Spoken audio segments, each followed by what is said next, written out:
This episode of the Local Hustlers podcast is brought to you by Desert Financial. More than ever, it's important to stay local, shop local, and eat local. You also help your community by choosing to bank local with Desert Financial Credit Union. Desert Financial offers personal and small business products and services in your neighborhood and gives back to the community by performing random acts of kindness. Partner with a credit union that believes in sharing success with you. Visit desertfinancial.com to open an account today. You're listening to the Local Hustlers Podcast, East Valley Locals. Get connected with small businesses near you and dive deep into their stories, mindset, and motives. Entrepreneurs everywhere. Get ready to be inspired by business owners, entrepreneurs, and hustlers that you can relate to and learn from. And now, your hosts, Dallin Huso and Ridge Waldberg. All right, everybody, welcome to another episode of the Local Hustlers podcast. This week, we are super excited to be here with Brandon Collins of iDrip Therapy. How's it going, Brandon? Good. I'm happy to be here. Happy to have you. Definitely. I was really excited when you guys reached out and wanted to bring me on. Mm-hmm. I think that a lot of people don't know about what we can offer, and I definitely love what you guys are doing, highlighting the entrepreneurs, especially in the local area here. For sure. Yeah, we appreciate it. It's definitely going to be different than any other business we've interviewed before, so we're excited to get into that. Before we do, why don't you just take a couple of minutes and give us a quick background on your life? Okay. All right. So I grew up in Tucson, Arizona, and when I turned 18, I kind of dropped out of college and joined the military. And I stayed in the military for 8 years. I was in the Army. I was airborne the entire time. Wow. While I was in the Army, you never actually only do the job that you sign up to do. So I had plenty of jobs in the military. The one that I had signed up to do is I was in charge of making sure that bombs and missiles went to where they were supposed to go and didn't go where they weren't supposed to go. Sounds like an important job.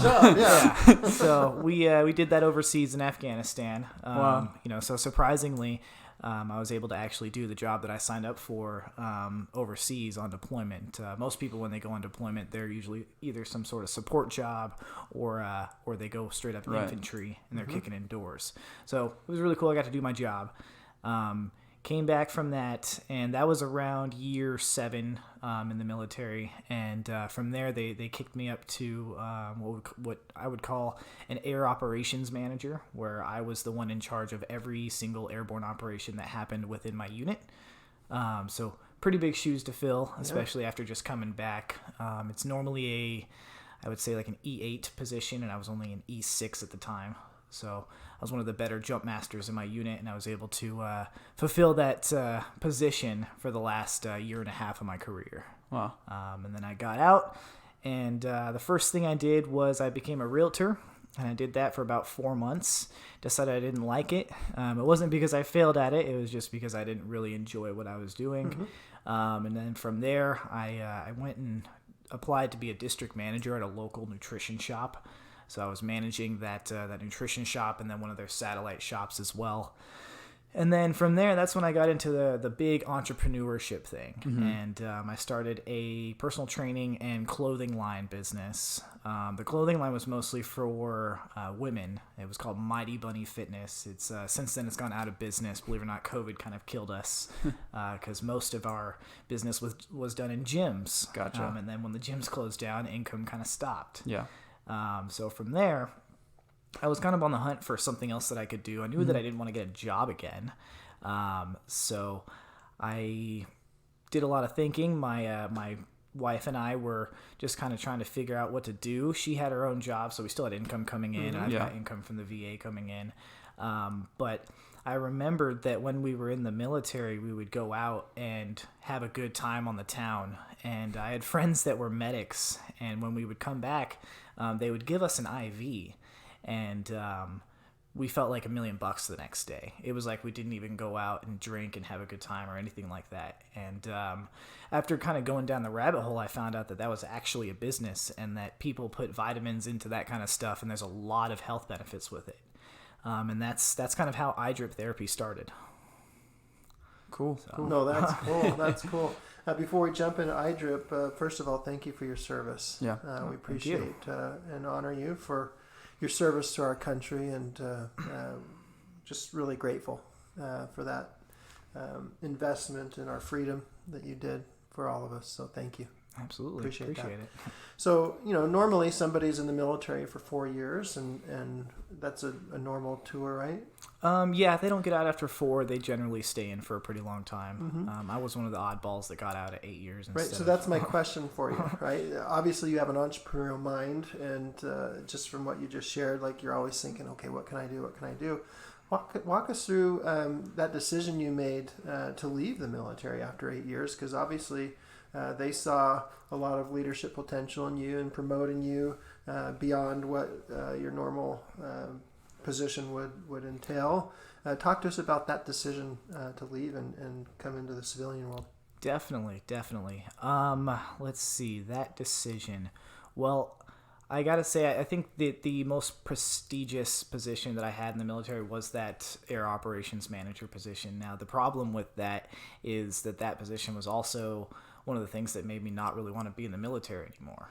And it was because, I was at the rank of E6 in the Army. For those people that were in the military that are listening to this, I was a staff sergeant. And the one thing I enjoyed the most was being with my soldiers, doing the teaching, training, mentoring, that kind of thing. And as soon as I realized that kind of experience for me in my career was over, I didn't really want to be in the military anymore. I knew that my career progression from then on would have to be in what they called staff positions, or like management positions, where we're kind of stuck in a cubicle or a booth doing the logistical type of stuff for the battalion and for the units that we're in.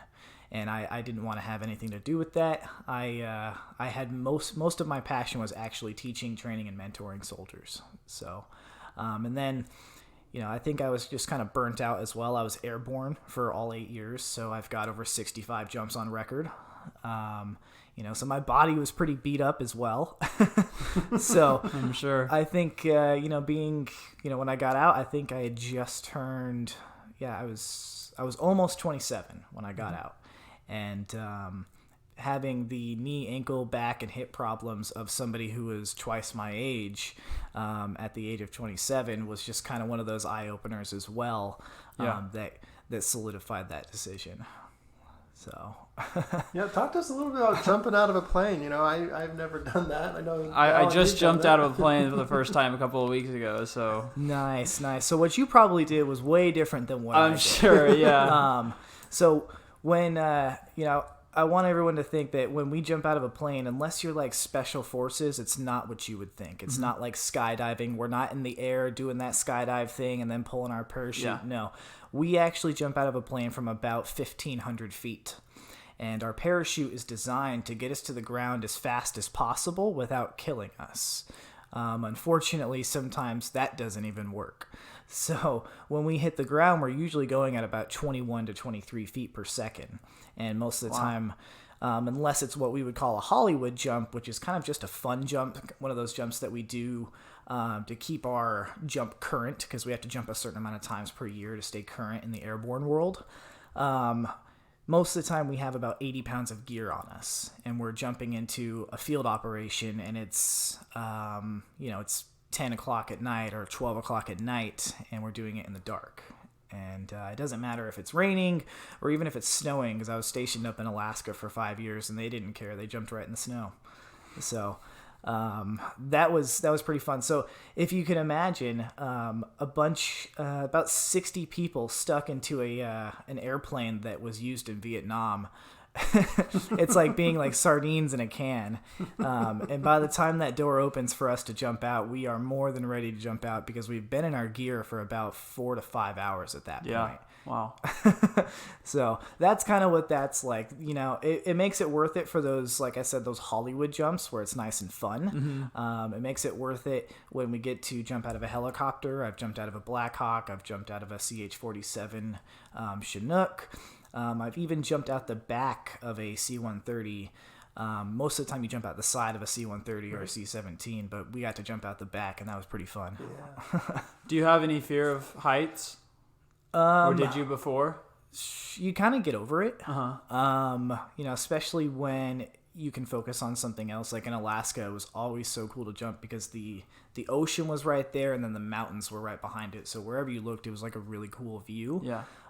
In North Carolina, I mean, it was just, I mean, I think a lot of people when they jump out of a plane, they're just so happy to get out of the plane that it doesn't really, like heights don't really matter at that point. You know, I love the airborne world, but man, the 4 or 5 hours leading up to jumping out of the plane really sucked.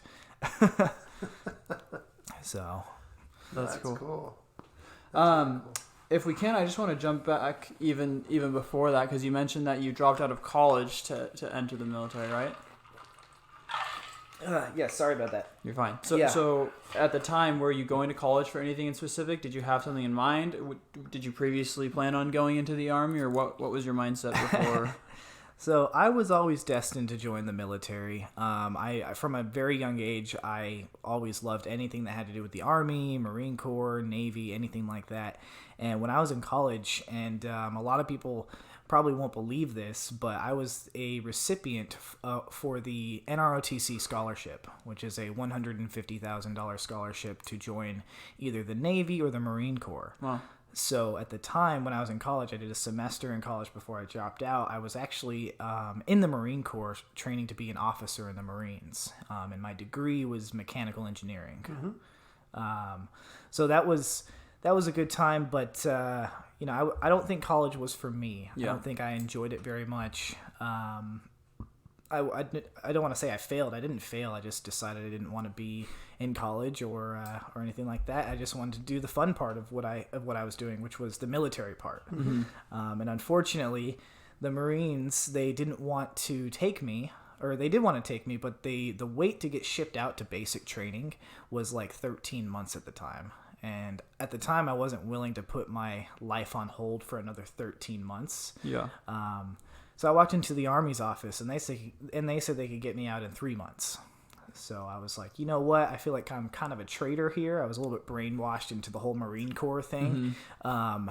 But I decided to join the Army anyway, and that's how that all happened. No, that's great. I love you've shared a couple stories so far that really illustrate the power of your intentions, and you're not one to go through the motions and just do whatever other people want you to do. Like you seem very thoughtful and very intentional about, hey, college, I'm not failing, but it's just not for me. I'm going to do this. And then the Army, like, I enjoy it. I've been promoted, but I'm not able to train people, so I'm going to move on. And I love that you've lived your life with such intention so far. Talk to us about a little bit more. You mentioned that you had this memory of being in the Army and the medics giving you the drip system. Anything else in that process of what intention you had in starting this business? Yeah. So just to kind of give the listeners another funny story here about IV therapy and how I know that it works so well. Not only did my medic buddies give us an IV after a long night of drinking extreme amounts of alcohol, but there was this one time, and this is my very first time I was ever exposed to IV therapy, and it's kind of an embarrassing story. So bear with me here. I was in Fort Bragg, North Carolina. I was in the 82nd Airborne Division, and I woke up on Monday with the flu. Just this bad flu. I was hacking up all kinds of mucus, and I felt like crap. I had a fever, everything. But my sergeant at the time said that I better be at first formation. He doesn't care. And that we're doing this battalion run on Monday, which is where the entire battalion, which is over 1,000 people, go on this run. And it's supposed to build camaraderie and stuff like that. So I showed up, and of course I fell out of the run, meaning I wasn't able to keep up with the very slow pace that they were running to all stay together because I had the flu. And I remember them coming and picking me up with a pickup truck and driving me back to what could be considered the equivalent of the nurse's office in a high school. You call it the aid station. And they were like, you have the fever, or you have a fever. We need to check your core temperature to make sure we know the exact temperature so we can move forward. Well, in order to check your core temperature, they don't go through your mouth. They don't stick a thermometer in your armpit or anything like that. They don't even use one of those cool little electric guns. They actually stick the thermometer up your butt. Wow. So here I am, 19 years old. My first experience, or one of my first experiences in the Army at my real unit after training, is I'm getting a thermometer up my rectum so they can get a core temperature. And they were like, well, we need to cool you down, so here, let's give you an IV. So they gave me an IV. They gave me about 2 liters of fluid, and it was just saline solution, but it had electrolytes mixed in it as well because I was severely dehydrated. And then they sent me home for the rest of the day. And the coolest thing about that is, I'm not even kidding, 2 hours later, I felt like $1,000,000. Like, I didn't even feel like I was sick. In fact, I was feeling so well that I actually went to the gym the same day. Probably shouldn't have done that. But, that just, for me, having that memory, it kind of solidified wanting to make this business in IV therapy, because I know that it works so well for me, and I know that it works very well for other people. And I've got tons of reviews and feedback from customers, basically saying the same thing that I confirming my beliefs about it, that it really does help for a lot of different things. Can you dumb down IV therapy for us, or for listeners who've never heard of it, like in the most simple terms? Like, what is it? What can it do? Who is it for? Absolutely. Okay. So IV therapy in its most simple term is you get a needle in your arm, and we use some of the smaller needles, so hope that doesn't deter you away. So you get a needle in your arm, and that allows us to put fluids inside of your arm directly into the vein. Now, when you're doing IV therapy, it's not just the fluid. It's not just saline solution. It's not saline solution mixed with electrolytes. We're actually putting vitamins into it as well. And with my company, we put probably about the highest dose of vitamins that you're going to find, at least in this area, for the blends that we have. And what we know about that is that it bypasses the digestive system, so you get 100% absorption of those vitamins. Just to give you an example, we only really absorb about, if you were to take a pill, like a multivitamin or a pill of vitamin C, you're only going to absorb about 17 to 22%. So when you pop 2,000 milligrams of vitamin C and it starts hurting your stomach, that's just because that it's hurting your stomach to digest it, and you're only actually absorbing 17 to 20%. Okay. So when we put 5,000 milligrams of vitamin C into an IV, you're going to absorb every single milligram, and it's going to help you so much more. So as far as the people that IV therapy is for, I would say that it's for anyone that cares about their health and wellness.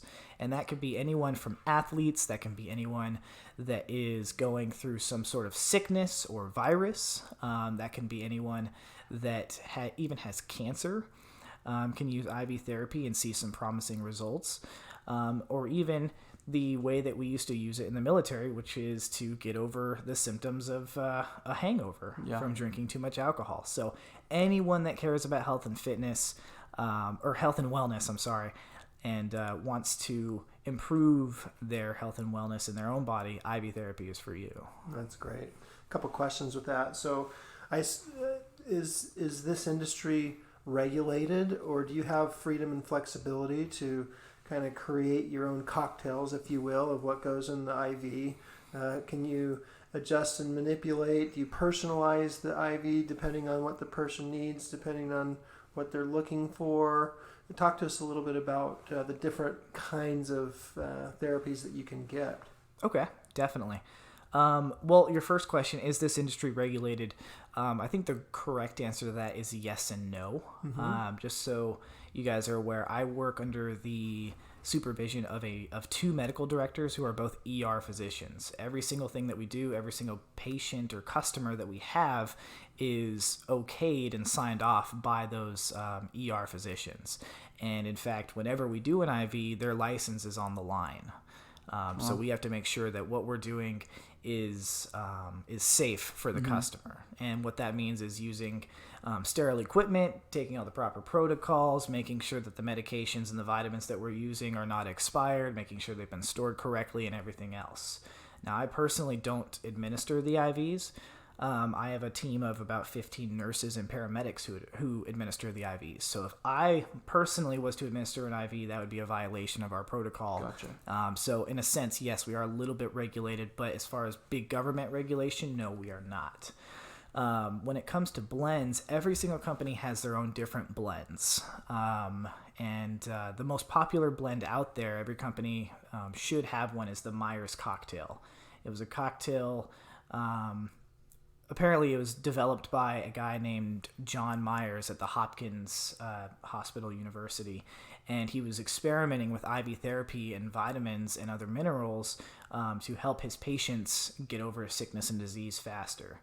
Now, everybody's going to have a different version of the Myers cocktail. No matter where you go, they're either going to be missing one ingredient or adding another ingredient or doing different doses of the ingredients that are in it. With us, we're the same way. We have our own Myers cocktail. It's unique, and it's what we call the highest dosed Myers cocktail in Arizona. It doesn't matter where you go, even if, I'm not going to name companies that are in this area, but they have stuff called Mega Myers or Super Myers where they put extra doses of certain ingredients into it, and even their Mega Myers doesn't compare to our regular Myers cocktail. So for us, we're going to give you a huge dose of vitamin C and a huge dose of glutathione. And glutathione is a super antioxidant that your liver actually produces to remove toxins from the body. So when you give yourself a super high dose of that, you're really going in there and removing all of the free radicals, all of the toxins. It's really good for getting over any kind of sickness or disease or even just regular stress. It's just going to make you feel so much better because you're getting rid of the free radicals and the toxins in your body. We have other blends as well, and every company also has their other blends. We have a blend that's called the Hangover Cure, which is specific to just hangovers and replacing the nutrients that your body loses when you're drinking a lot of alcohol. We have a blend that is primarily geared towards athletes, and that one's called the Energy Blend.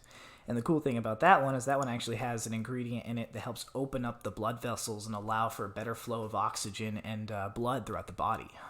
And then the last one that we had that we call as our signature IV, or that's one of our signature IVs, is called the Immune Booster. And that one's very closely related to our Myers cocktail. It has almost the exact same ingredients minus one. The main difference is that the Myers cocktail, or our Myers cocktail, has B12 in it to give you energy. And the Immune Booster that we offer does not have that B12. So you're getting all of the other benefits of the Myers cocktail without the energy. Other things that we offer that not a lot of other companies offer is called NAD therapy. Now, I don't know how to say NAD in its non-acronym form, so I'm not even going to try. It's one of those words that's as long as the whole line on the sheet of paper.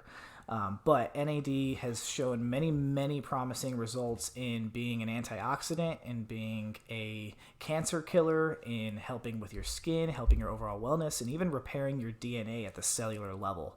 So we offer NAD as well, and every single one of our customers that's ever gotten it has nothing but great things to say about it. So that's kind of an overview of what we offer. Of what we offer in the form of IVs. Other companies might offer different stuff. I know that we also just started offering Toradol, which is it's an anti-inflammatory. So if anybody's having a migraine or just overall inflammation in their body, that's the kind of thing that we would put in that IV for them. I know some other companies put Zofran, which is an anti-nausea medication. There's just a lot of stuff that you can do with IV therapy. Yeah. So we're trying to cover all the bases, but right now I feel like we're pretty competitive with everybody else out there. No, that's fantastic. That's super interesting. That's good.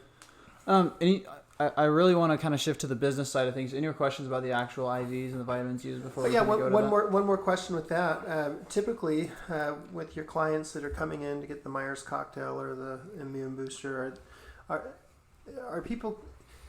Is your typical client coming in like once a year? Are they coming in once a month? Like what level of frequency is your typical client? So I personally recommend once a month, but you can get it safely up to once a week. And our medical directors won't let us do any more than one IV once a week on the same person. But I have a lot of customers who get it twice a month, and then we even have kind of a membership program where you get a discount on your IV if you're set up on auto payment for 1 IV per month. So once a month is kind of the norm, unless it's something special like a hangover cure or like a special event where you want the energy blend. Right. So other than that, it's just once a month. So that's super interesting. Cool. Well, thanks for sharing all that. Kind of shifting to the business side of things. So you had your apparel line that kind of shut down. And then you just a memory sparked or something about your experience with the IVs. What made you decide that you wanted to start another business right after you had something shut down, rather than like work for a company that does something similar? Why did you still want to stay on the entrepreneurial route after having a business get shut down? I think the best answer to that is because I was in the Army for 8 years. Anyone that's ever been in the military knows that every single person that outranks you is your boss.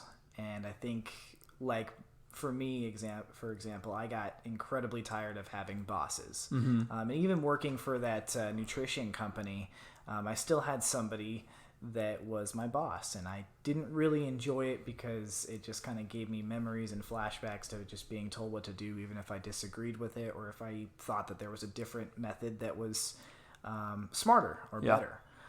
So I definitely was not in the mindset to go back to working for someone even after that business shut down. I was kind of on the search for a business that or a type of business that was COVID proof. Right.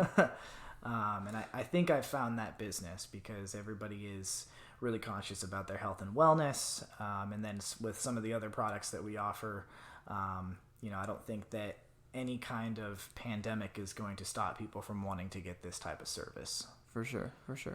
On the note of things you've learned from the military, obviously there's a ton of leadership and discipline, hard work that you learn. What are some traits or things you learned from your time in the Army that have transitioned and helped benefit you in the business world now?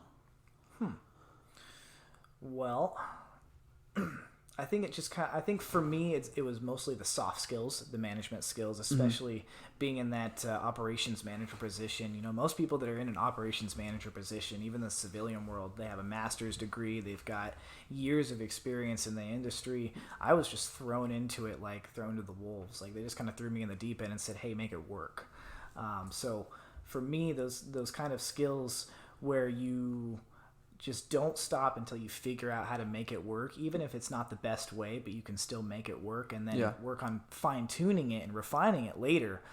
That's the kind of stuff that I really took away from the military that's kind of helped me succeed in business so far, is even if it's not the most perfect way, even if you don't know the right answer, even just going for it and finding something that does work, even if it's not pretty, is a viable option until you can figure out what is the best way to do it.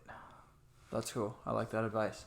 And now you mentioned that you're not the one that actually distributes the IVs. You have some nurses under you, and you've got two medical professors above you. So I guess how does that work in terms of the business relationship? Do you have employees, or are these like contractors, or what would you call it, I guess, in terms of your team? They are all contractors. Even the medical directors are contracted to me. We have our own personal business agreement, and then the nurses and the paramedics that work for me, they get paid per IV that they do, or per injection that they do for the injectable services that we offer. And really all that they do is they work their full-time job. They let me know that when they are available through our booking system, and whenever they're available, then somebody who's going to book an IV or book an injectable service will see that they're available, and they can get that service from that person. Some of the nurses and paramedics that I have made over $1,000 a month just doing it part time. Wow. And they're really grateful for that, and they love it because most of the nurses and medics I have, one of their favorite things to do is IVs, and I'm giving them the opportunity to do that. So. And where did you make those connections? How did you find these people to use? Is it just a group of nurses that you grabbed, or do you like try to get to know them and choose specific people that are going to distribute the IVs? In the beginning, it was just an Indeed job ad. But now that we've kind of been established for almost a year now, we're still a pretty young business, but we've been established for a little bit. And the turnover rate isn't that high either, which is good. But whenever I do need a new nurse or a new paramedic to come and work for me, I'll just reach out to who we already have and see if there's anyone available. Yeah. They got a strong network. And here in Arizona, in Phoenix, I have a lot of nurses and paramedics in the East Valley, and I've got a lot of them in the West Valley. So I kind of have everything covered as far as the Maricopa County is considered. So if we ever need more help, it's really just as simple as asking one of the people that are already on contract with me, and they're more than happy to refer me their friends. Right. So do you have a couple locations then? One in East Valley, one in West Valley, or? I was actually going to get to that. You talked about a location. We actually don't have a location. We are completely mobile. We're one of the few, we're one of two that are completely mobile in the entire county.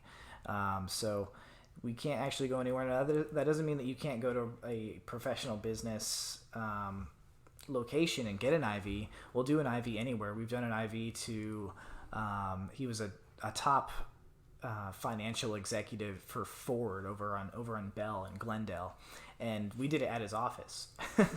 He was just typing on his computer getting an IV, so that was really cool.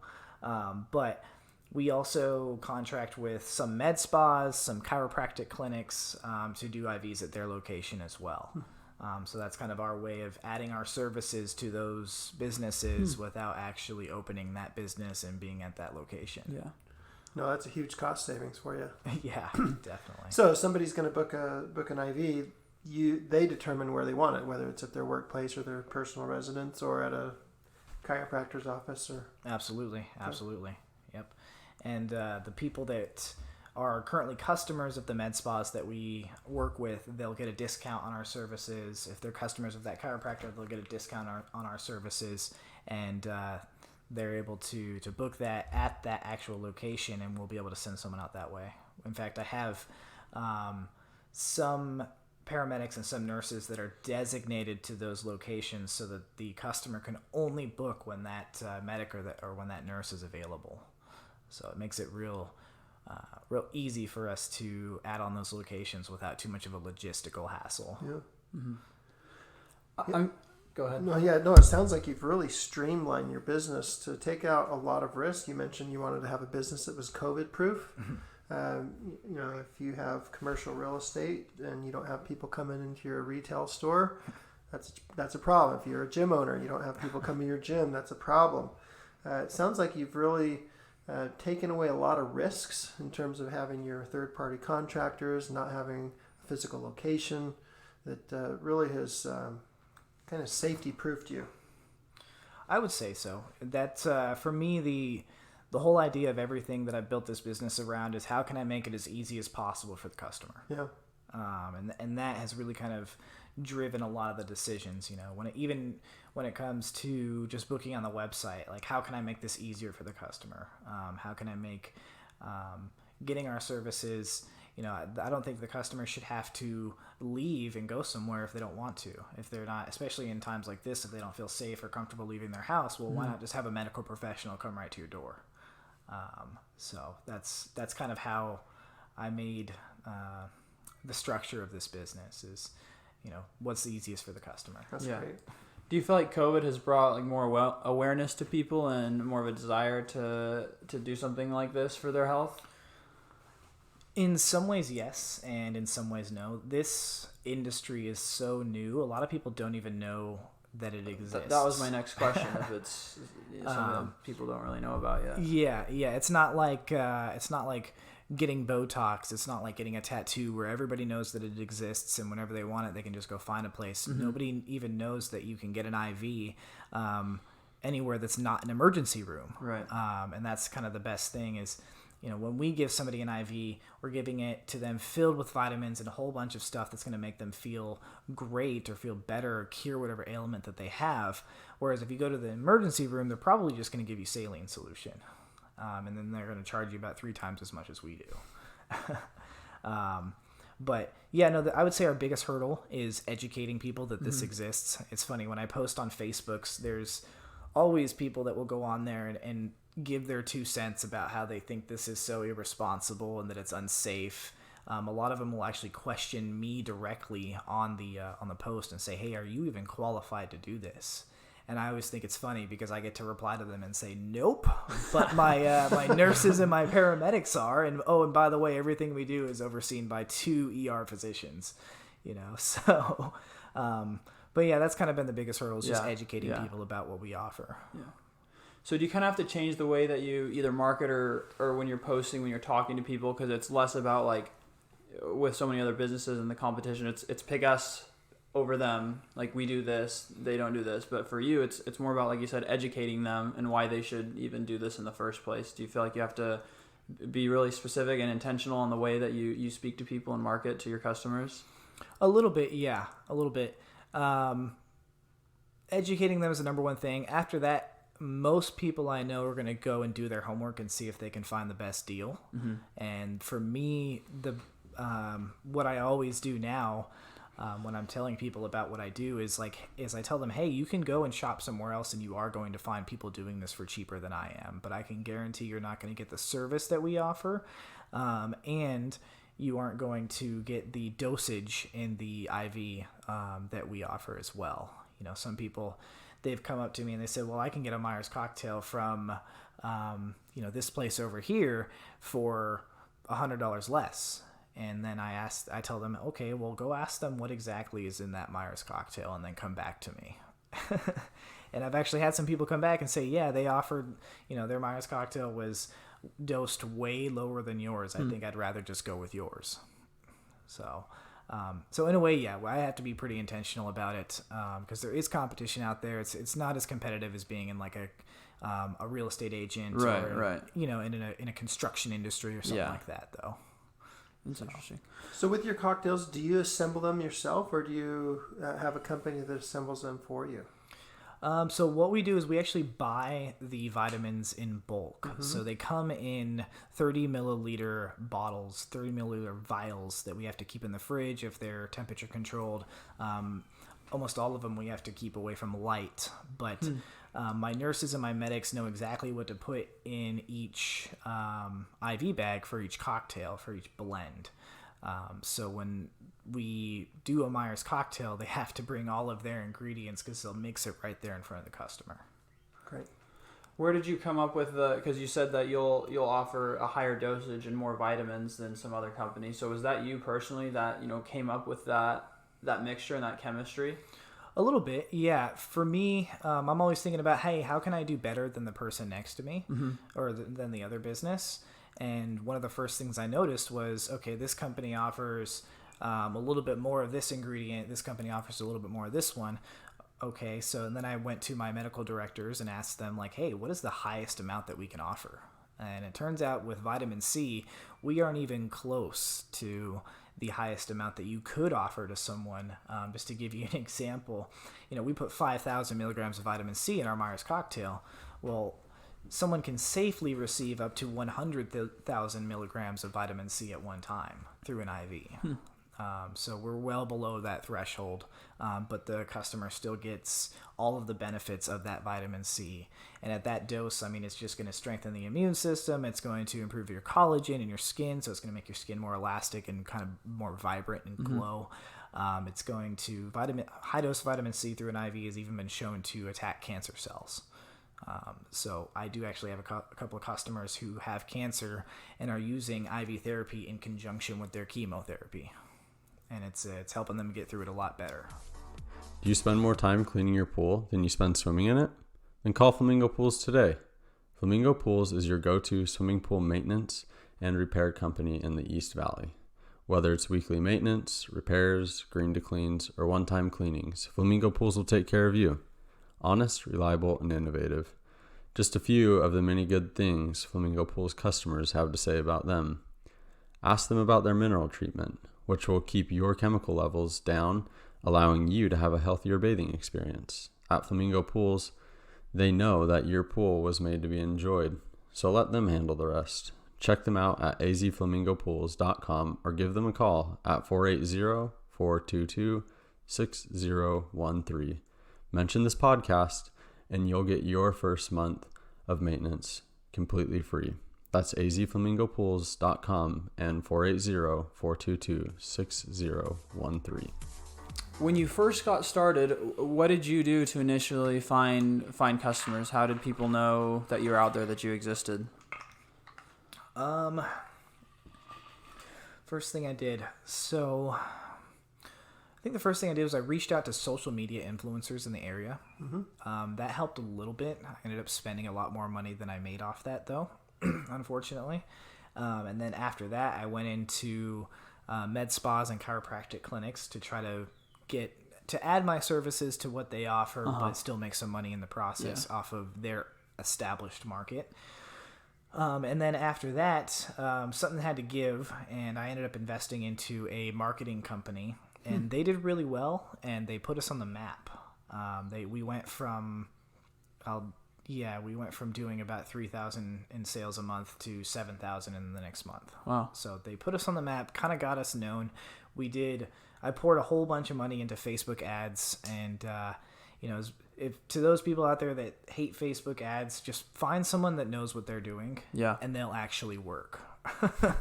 Because I tried to do them myself, and without any type of training or anything like that, and it definitely did not work. I was just wasting money on Facebook. But if you find someone that knows what they're doing, Facebook ads and Instagram ads and stuff like that are more than worth it. For sure.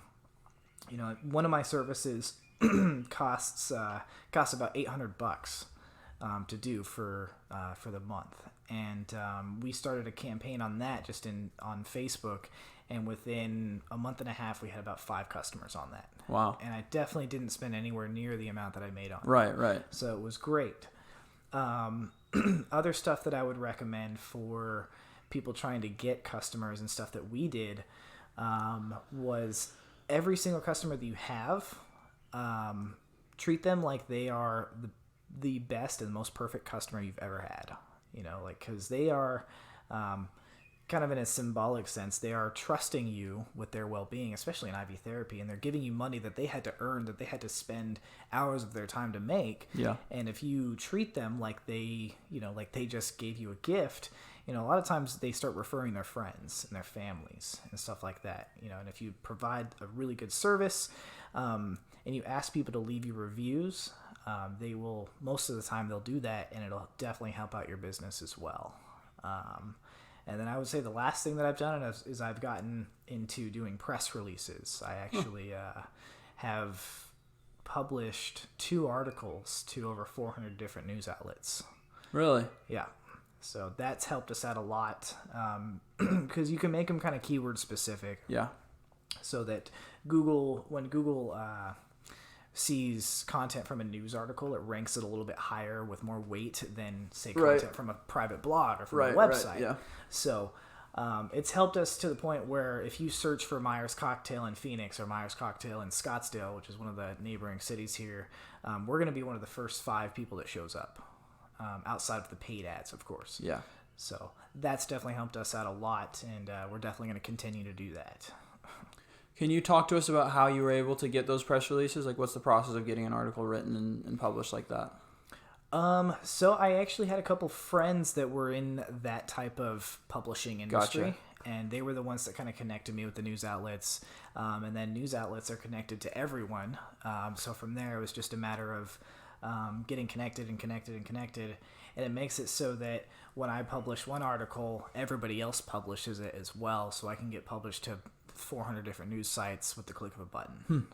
So it's not as complicated as you would think. It just kind of takes knowing people.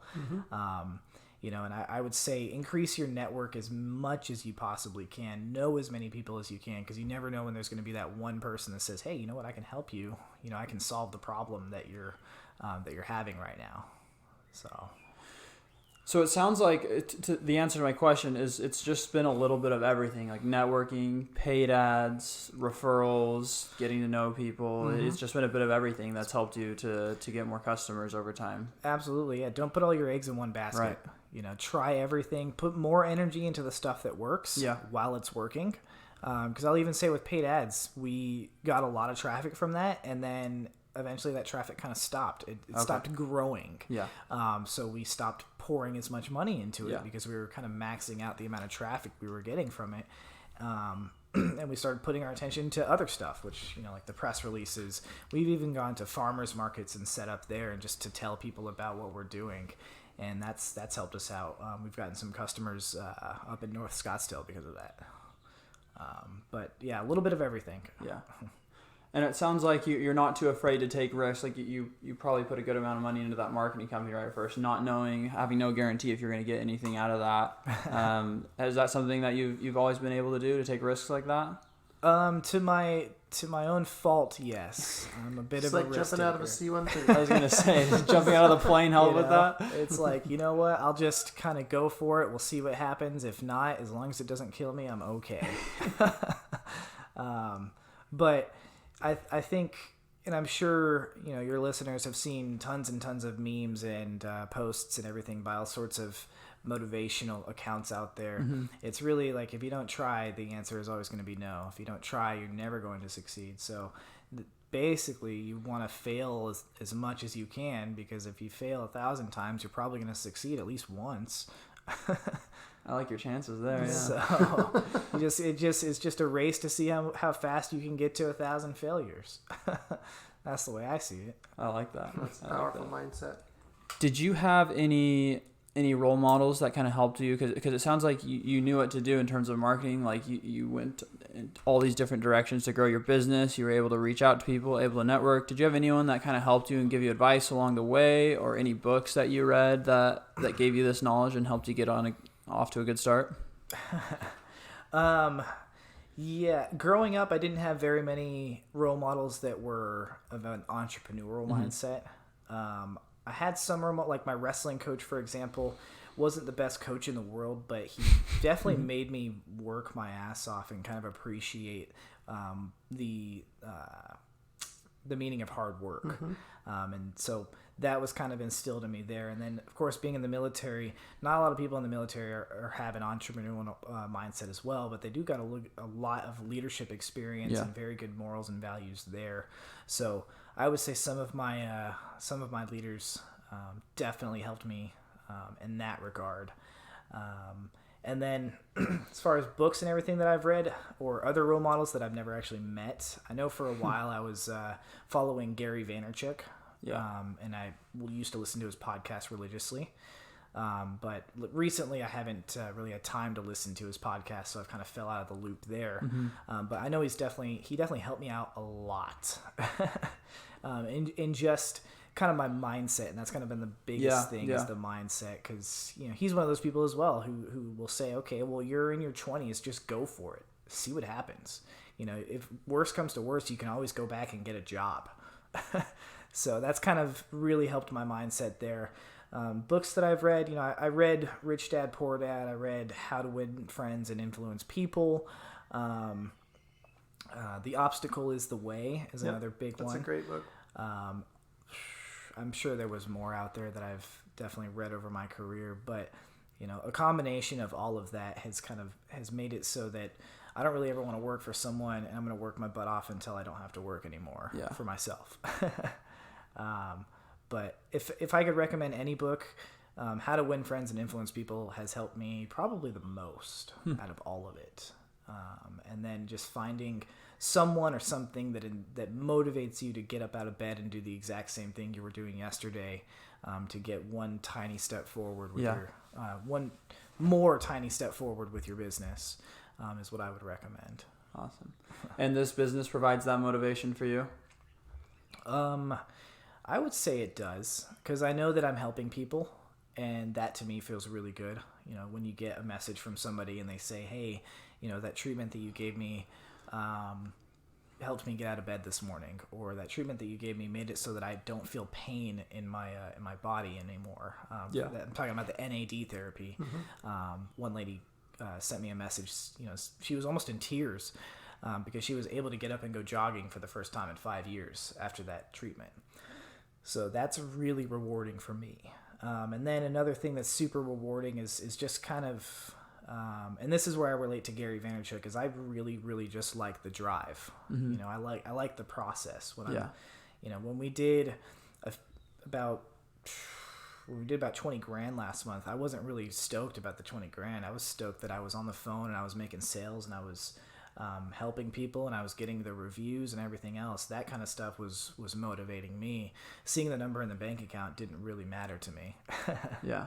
Yeah, he talks a lot about the journey and enjoying the journey, because then it kind of guarantees that happiness. Because if all you're thinking about is this one goal, maybe you don't make it, and then you don't get the happiness, or you make it and you're like, then now what? But if you're focused on, just enjoying the journey, then you kind of guarantee that happiness throughout the process.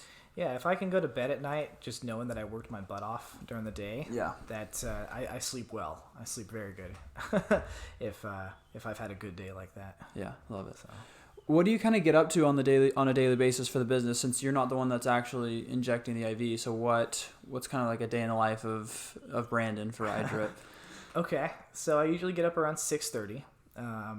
I don't get up as early as I used to when I was in the military, but it's still pretty early. At least 6:30 is probably sleeping in for you now. Yeah. So get up at 6:30. Here in the winter in Arizona, the sun's not up yet, so that's kind of cool. But once I'm out of bed, ready to go, I've had my coffee. Most of the time I either go onto my phone or I go onto the actual computer and I will start replying to emails that I've had from the day before, because I usually turn off my phone or stop doing business around 8:30. I'll just put it away. It's a good habit. So that I can zone out and actually kind of decompress for a little bit with my wife and everything like that. Most of the time I'll have to respond to emails, and then from there it's okay, so what can I do to help my business today? I kind of ask that question. What can I do today? What can I spend an hour on before I go to the gym? So today, for example, I spent about an hour and a half doing graphic design and creating all of the graphics that we're going to use for our promotion for New Year's. Just knock that out in one go, and I've already designed the marketing for it and how we're going to use Facebook ads and everything else. Other days, instead of doing graphic design, I'll say, okay, well, what are the groups that I'm going to post to on Facebook today to try to build some organic traffic to my website, to build organic traffic to my business. So I'll outline what groups that I'm going to post in, and then I'll set a schedule or a event in my phone saying, hey, you need to schedule at this time. Because you don't just want to go and schedule something at 6:30 in the morning and post it because nobody will see it. Right. So for me, I'll post at different times throughout the week. I might post at 2:30 in the afternoon, or I might post at 4:00 in the afternoon, or even around 8 or 9 in the morning after everybody's gotten to work and they pulled their phones out to get on Facebook. That's when I'll start posting, or that's when I'll schedule it. Other stuff that I might do before I go to the gym. I usually go to the gym at like 10 o'clock, 10, 11 o'clock. So from that 6:30 to 10 is usually when I'm working, or at least in the morning. Other stuff that I'll do, let me think here. Most of the time it's just reaching out to people and talking to people. Mm-hmm. I can remember days where literally I spent the entire morning and I didn't even get a good workout because I was still responding to people and talking to people about what we're doing. Because like I said, it's more or less just educating people on what IV therapy is and how it works and what we offer and everything else. So I just spend a lot of time talking to people. And then when I come back from the gym, that's kind of when I start thinking about the logistics of the business. I start asking my nurses and my paramedics, hey, do you need more supplies here? Do you need more vitamins from this one? What can I do logistically for you? So in the afternoon, that's usually when I do my purchasing for supplies, my purchasing for medications, and then even taking the supplies and the medications to the nurses and paramedics as well. Most of the time they don't come to me. Most of the time I come to them. I try to make it as easy for them as possible as well. Yeah. So that's pretty much my day. It's not super crazy. It's just work. I like the kind of the behind the scenes look, because so many people think of owning a business as just, providing the service or being that technician and not having a boss. But there's so much like business and logistics that you shared, that you talked about, that go into running a business, whether you're doing, providing the actual service or not. So thanks for sharing that. I just wanted to talk about one thing that you mentioned. you're able to turn your phone off at 8:30 every night, which is something, obviously there's some business or business owners that they can't either afford it or they have to be able to communicate late at night. But I think there's a lot of business owners that they could do that, but they don't. And I feel like me personally, I would just be too stressed if someone needs to get a hold of me or something. But how are you able to just kind of completely shut off and focus on like your wife, like you said, and be able to shut off that business side? I think so. I don't actually shut the phone off, Right? But I turn the business part of me off. Yeah. If I get a message that's business related, I'm like, nah, I'm not even answering. If I get an email, I'm just like, whatever. We're waiting until tomorrow. Yeah. But I think the reason I do that and why I feel so strongly that you need to do that is, sleep for me has always been something that's been difficult. And I notice that if I'm on my phone and stressing myself out with business until 10:30 at night, I don't sleep very well. Yeah. And it makes it really hard to get up at 6:30 in the morning and do it all again. So 8:30, 9 o'clock, that's usually when I say, okay, you know what, we're done. I'm going to go out and, eat dinner with my wife and kind of work that relationship as well, because being in any kind of relationship, whether it's a business relationship, a personal relationship, or whatever, you still need to work on it. We can't just live with each other and like that's it. We should still do stuff to make our relationship stronger. Yeah, And that's really what I try to focus on in the evening is that relationship with her. And then I think another reason that gives me the motivation to turn it off is just because I'm tired of doing it. It gets, I don't know about you guys, but it gets exhausting. So I kind of have to allow myself to decompress. Otherwise I'm not going to be very sharp the next day. Yeah. I don't know. What about you guys? Do you feel the same way? I mean, No, yeah, I totally think it's so important to decompress and avoid burnout. So whether that's like taking a few hours each day to do something or like working really hard and then taking a day or two off, I think it's so important for me personally to have time, because I'll get like overwhelmed with business and I'll tend to burn out here and there. So it's really important for me to find things that I know that I love to do and focus on relationships. And yeah, just step away from business, whether it's for a couple hours at night or take a day if I'm able to do that, and just, enjoy myself. And that way I'm energized and ready to go when it's time to get back to work. Absolutely. I think I feel the same way. And, some of the stuff that you said kind of reminded me and kind of made me think of how to actually put this into words. But for me, I find that working extremely hard on my business for hours at a time, a couple hours, and then taking a couple hours break and then working extremely hard for another couple hours, I think that works way better than just being in front of the computer all day long. For sure. Trying to do it. So like, just thinking to myself, it's like, yeah, I get up at 6:30 and then I go to the gym at 10. Right. And then I'm usually, by the time I'm back to my desk and ready to work, it's been 2 hours. So it's noon. And then I work until probably 4 or 5. I take about an hour to eat and decompress a little bit from that. And then I go again until 8:30. And then that's when I shut it off for the night. But I mean, I couldn't even imagine working from 6:30 to 8:30 at night, just non-freaking stop. I highly recommend to anybody, if you're not in the gym or doing something that's physically active, that you get on that. Because, I notice the difference when on the days that I don't go to the gym, on kind of just how I'm feeling in the afternoon. Oh, yeah, Just a 100%. lot more burnout in the afternoon, even though I didn't go to the gym, which kind of doesn't really make sense. Yeah. And another thing that I would say is listen to your gut. If you're feeling burnt out and you need to take a day and it's a Tuesday, just take a day. It's fine. Or put minimal effort towards it. If something absolutely needs your attention, then go for it. But, there's nothing wrong with taking a day, because as a business owner, I don't know what weekends are. Somebody asks me what day of the week it is, I have to look at my phone to check, so that's what I would recommend to the people that are listening to this. If you need to take a day, listen to yourself and take a day. Yeah. Yeah, that's good advice. Like a buddy of mine, he always recommends a planned burnout. Like, don't wait to get burned out. Plan a burnout. Take a Tuesday and go to the movies and just, decompress, recharge, take a day for yourself. That's good advice. And it's one of the awesome benefits of being a business owner is that you have the flexibility to, take a couple hours in your day or take a Tuesday off, and you're the boss, so you get to kind of call those shots, right? Absolutely. Yeah, I do like that that aspect about being a business owner. nobody can tell you what to do. You can take as many days off as you want. Of course, business is going to suffer if you take too many days off. Right. But, I work more in this business than I ever did in the military, and I worked a lot in the military. So that is definitely saying something. The difference is that I thoroughly enjoy it, and I thoroughly enjoy what I do. There are some things that are kind of monotonous, but it's just one of those things. It's just work. Just to give you guys a little bit more info about me is I'm also a bodybuilder. I'm training for a bodybuilding competition in April. And one of my idols, he's actually about my same height. I'm only about 5'5", but he was a Mr. Olympia.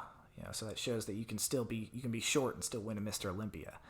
His name's Seth Feroci, and his biggest thing, because he has his own business as well, is there's nothing bad about your day. It's just work. You just you don't have problems. You just have work to do. And the more I think about that in my mind, the easier it is to do the things in my business that I don't enjoy doing. Because I don't have problems. Those things aren't my problems. They're just work, and I just got to work through it. It's a really interesting mindset. I think, listen to that part over again if you didn't totally hear that, because that's a really beneficial way to think about problems in quotations. Sorry. Yeah, just work. Cool. Well, Brandon, we're coming up on an hour here. I wish we had a bit more time. I do want to ask before we close up, though, what are the plans moving forward for iDrip therapy? Where do you see yourself in 5-10 years from now? 5-10 years from now. So, our first plan that we are doing is we are opening up a location in Chicago, Illinois. The reason being is because my medical directors, those 2 ER physicians, they live in Illinois. They live in Chicago, the Chicago-Milwaukee area. And they really like the lessons that we've learned and the progress that we've made in Arizona in just 6 to 7 months. Yeah. And they, now that we kind of have those lessons learned, they feel that we can open up in Chicago and be successful a lot sooner with that, see the return on investment a lot sooner. From there, my goal in 5 to 10 years is to be in almost every major city. I want to make IV therapy and iDrip therapy kind of a household name. When somebody thinks about like, oh, I need, something for pain, I think of Advil. Well, I want people to think, okay, I need to improve my health and wellness. I need to go to the gym and I need to get IV therapy once a month.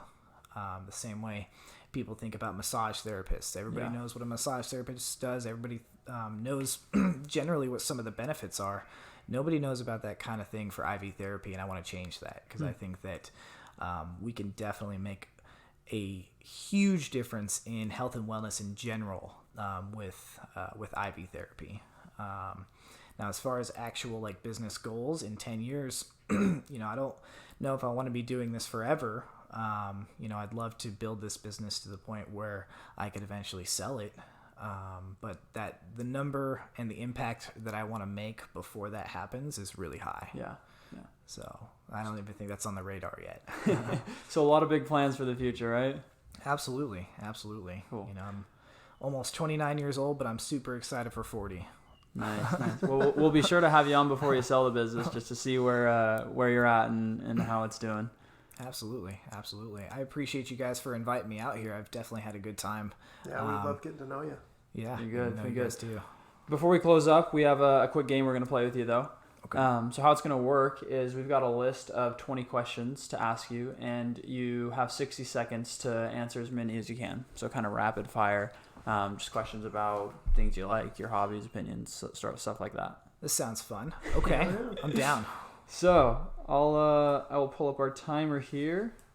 Cool. Do you want to start us off? Yep. In 3, 2, 1. Your dream vacation. Hawaii. First thing you'd buy if you win $1 million. A wheelchair accessible vehicle for my wife. Your favorite hobby. Bodybuilding. If there was an Olympic competition for everyday activities, what activity would you have a good chance at winning a medal in? Scrolling through Facebook. A song you've been jamming to lately. It's actually called The Attack of the Dead Men by Sabaton. If you lived to be 100, would you rather have the mind or the body of your prime self? The mind. Favorite holiday? Halloween. Favorite ice cream flavor? What is that thing called? It's cookie dough. Favorite fictional character? That's a big one. What is my favorite fictional character? Can I get a pass? Yep. Yeah. Favorite smell? Favorite smell? Steak.